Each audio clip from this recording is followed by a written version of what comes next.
And then I think the bigger hurdle is if we come out, what is the signs that you should go back in? Because most people, when I say, okay, if you sell it, we're in the cash, when are we going to go back to the market? Well, when everything's better.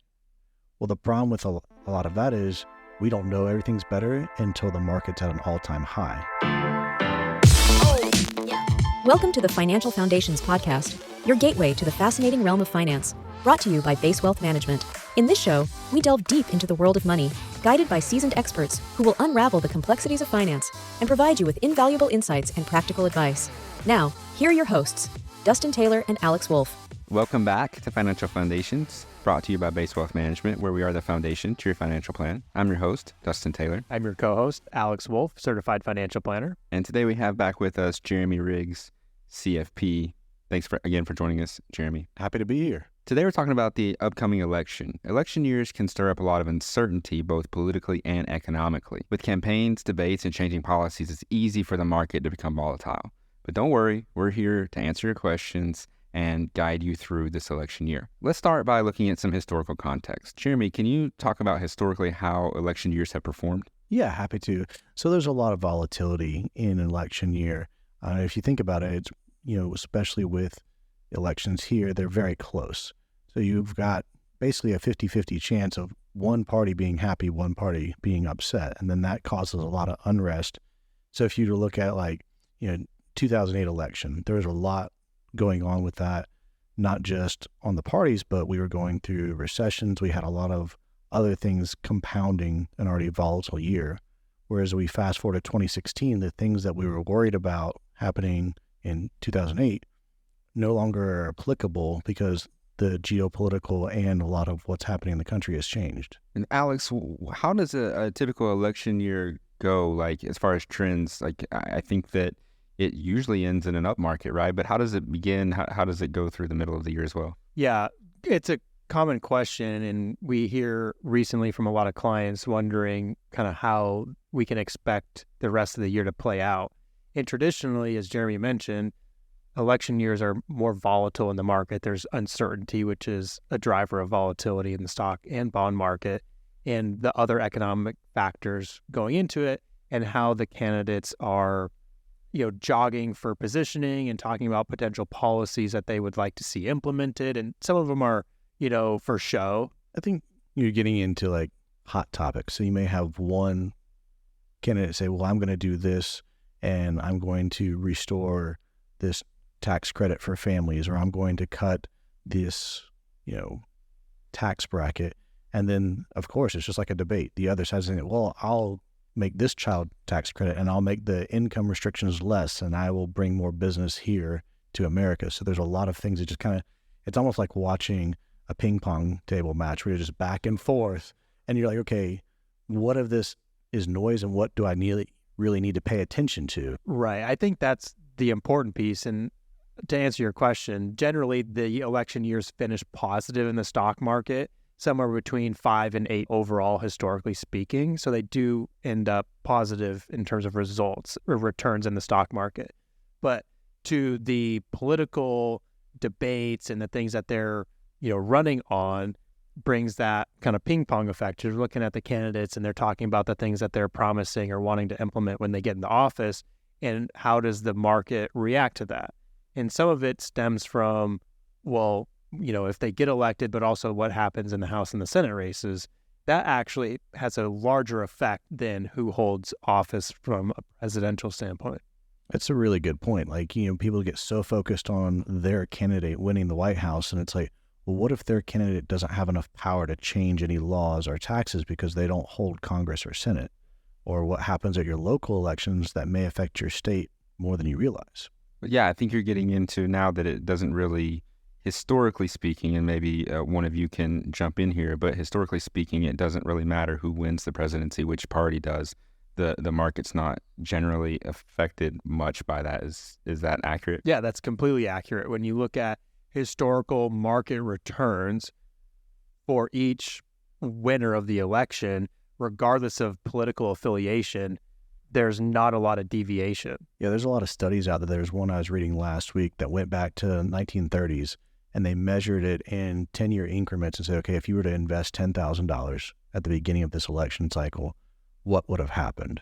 And they listed it all out. What was happening in the 30s, what was happening, 10 years ago, 20 years ago. There's always something that's affecting the market.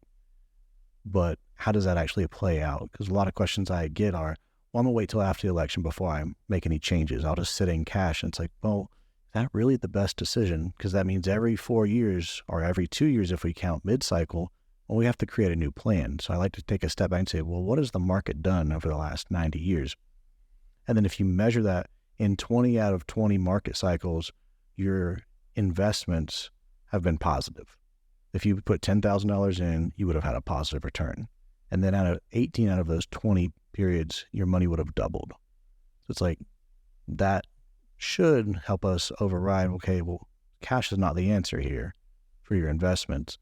Let's get you invested in something that's diversified, that you feel comfortable with, that regardless of what happens in November, you're in a good place. You started a point there that I wanted to bring up, which is that, as you guys already said, generally the election year ends on a positive note, but there's always those outliers. So why wouldn't someone at the beginning of an election year just say, you know what, I'm going to pull my money out of the market and let the market be so volatile and then put it back in after there's some more stability? It's a great question. I think one of the things I'd look at, especially in the recent history, inflation. If you go anywhere, things are more expensive. So if we come out of the market, right then it's like, okay, well, now inflation's your biggest enemy because it's reducing the power of your dollar and you're not really making anything. Maybe you're making a little bit on a money market, but with the recent Fed cuts, like that's going to continue to go down. And then I think the bigger hurdle is if we come out, what is the signs that you should go back in? Because most people, when I say, okay, if you sell it, we're in the cash, when are we going to go back to the market? Well, when everything's better. Well, the problem with a lot of that is we don't know everything's better until the market's at an all-time high. So maybe we came out of the market in January and it's, now it's November. Well, what has the S&P done this year? We consistently have been hitting new highs. It's like, well, you've missed out on all of that growth just to avoid a little bit of volatility. That's where I would go back and say, when do you need this money? Is it next year? Is it 2 years from now? Is it 10 years from now? Maybe we have time on our side and we can ride out some volatility. Right. Just as this year as an example, the S&P 500's up 22-ish% as of the recording of this podcast. So for avoiding volatility, you would have given up possible returns of 22%, maybe less depending on how you structure your investments. But using that S&P as a benchmark, you can see that if you did weather the volatility, you've been rewarded for your time in the market. And that's something that we talk about time and time again, is not timing the market. And unfortunately, political years or election years is one of those years that a lot of people try to do that. Okay, so we've established that we're going to leave our money in. We're not going to try to time the market. So what are some strategies for investing during an election year? I would say where I like to start off is what I mentioned earlier. What's the time frame? Is this short-term money, long-term money? Maybe some of your assets are for the next generation and we don't have 10 to 20 years. We've got 40 years before that person needs the funds. I think that's where you start. Define when you need the money. And then the next part I would go into is diversifying your portfolio. I know a lot of advisors are talk about that, but does your portfolio align with your risk tolerance? That's something that we do here with all of our clients is, hey, let's start with what you feel comfortable with. What's your risk tolerance? Then build a portfolio that aligns with that. So that would be the first two things I would start with. Yeah, I tend to agree. And then from there, you can look at, economic things. How are things going, generally speaking, in the economy? How's inflation doing? Labor markets, wage growth, things like that, to help you make some more strategic moves, but overall maintain that diversified approach. So now that you've established some strategies, how can someone, an investor, kind of maintain their sanity during this time with all the volatility? So some common behavioral finance pitfalls that a lot of investors fall trapped to in election years are things like recency bias, confirmation bias. And we did a video or a podcast on this recently, and that really highlights how emotional a lot of our decisions are, especially when it comes to money and investing. Money's a very sensitive topic to talk about, so you need to kind of put it in a context And the way I do this with myself, it's like, okay, when do I need these funds? It's important to have an emergency fund. Yeah, that can sit in cash, but when I think about, will the things that are happening right now matter in 10, 20, 30 years, that helps me put a little bit of distance. And that's what I counsel my clients. Like, can you put distance between you and November, you and the new year, and then step back and say, well, I don't really need all this money right now. And that helps give you some breathing space.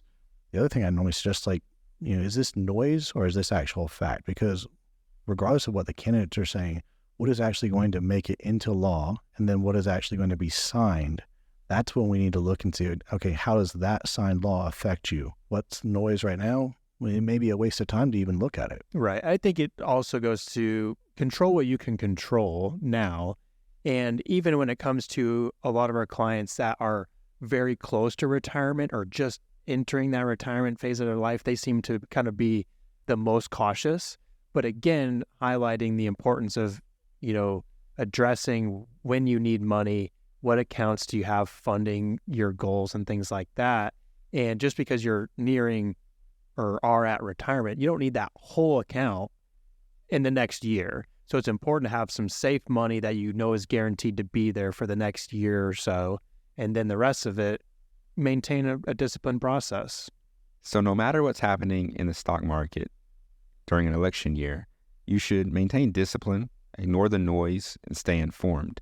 You can always check with your financial advisor to make sure you're on the right track. One way that you can stay informed is to check back here often for our podcast. Visit our website at basewealthmanagement.com to see other videos and articles on these topics and more. You can also subscribe to our podcast on your favorite listening app and submit any questions you'd like us to go over or any topics you'd like us to see covered here on the podcast. You can send those in to us at question@basewealthmanagement.com. If you have any more questions for Jeremy, you can reach him at jeremy@basewealthmanagement.com. Thanks for coming, Jeremy. Thanks for having me back. Enjoy the time. I'm Dustin Taylor. I'm Alex Wolfe. Happy listening. We hope the expertise shared by our hosts, Dustin Taylor and Alex Wolfe, has left you feeling empowered and informed. If you're eager for more financial wisdom, don't forget to subscribe, rate, and share the show with your friends, family, and colleagues. Until next time, stay sharp in the world of finance.